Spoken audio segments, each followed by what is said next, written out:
Many long runs from scrimmage occur when the runner makes a sudden tack against the flow and leaves pursuers screeching in an uncontrollable wave of pursuit. It's the cutback run, a maneuver to counter an overly aggressive defense. When you change from a four-man front to a three-man front, you now have four linebackers.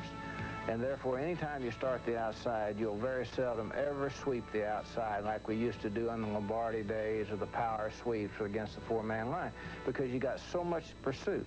So therefore, all end runs today are designed to get the pursuit moving and cut back through it.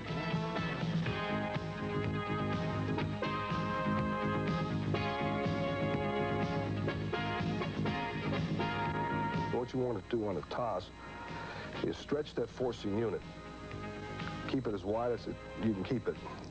Now you want to try and cut off some people inside. If you don't get the people on the inside cut off and they start to run to get out here to help the forcing unit, and you have them covered with an offensive lineman, just stop running with them. Just stop running like they're dancing with them. Now the ball carrier uses that blocker as a post to run off of. That's here, a little move, bang, back inside.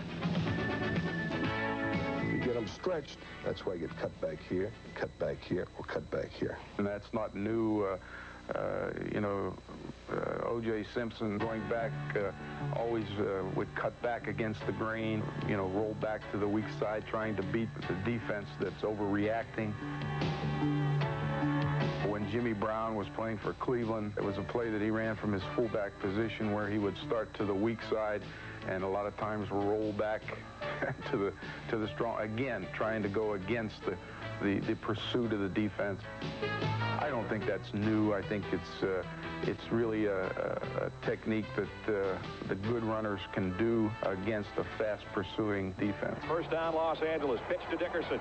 Dickerson cuts up inside the 45, 40. Look out! 35, 30. Goodbye. Eric Dickerson will score. I'll tell you, it takes a different type of runner to run that now. You really have got to have good vision. The play is actually designed, and everybody's blocking it to go outside. But very seldom do you get around people in the NFL. They string you out so bad.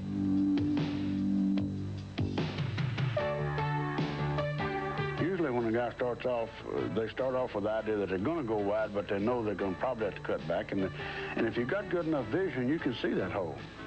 Most runners can see the hole, but only a few can get through before a defense snaps it shut. Cutbacks can be by design. They can also be as varied as the imagination allows. It all depends upon the artist with the football. The most agile ones usually work best on a canvas of chaos.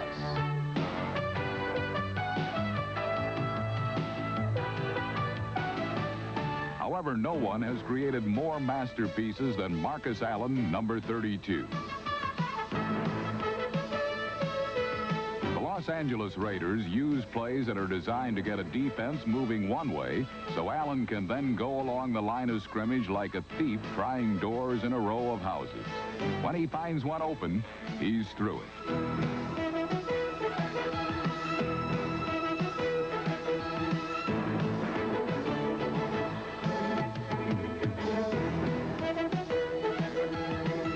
Marcus Allen's ability to see daylight where others see only darkness made him the most valuable player in Super Bowl 18.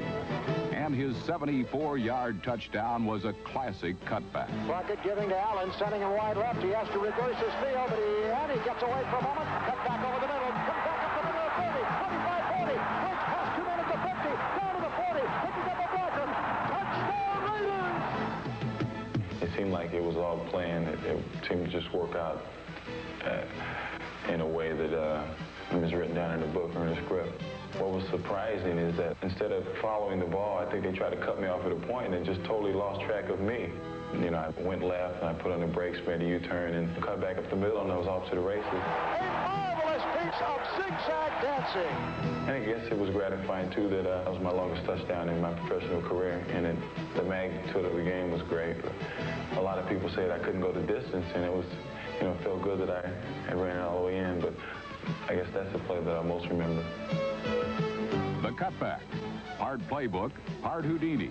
Today, as in years past, it is pro football's most electrifying escape.